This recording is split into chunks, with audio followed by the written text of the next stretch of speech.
ইমান বেছি চৌখিন হজম নহয় সিহঁতে বুঢ়া মাক বাপেকক ফ্লাইটত উঠাই গোটেই পৃথিৱী ঘূৰাই ফুৰিব চাই থাকিব।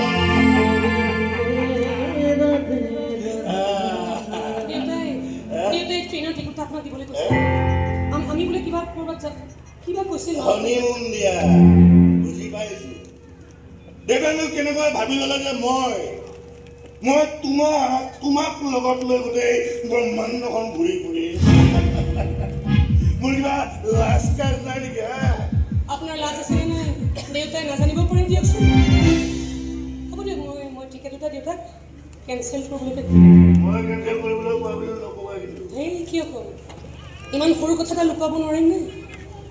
কিমান কথা লুকুৱাই ৰাখিছোঁ।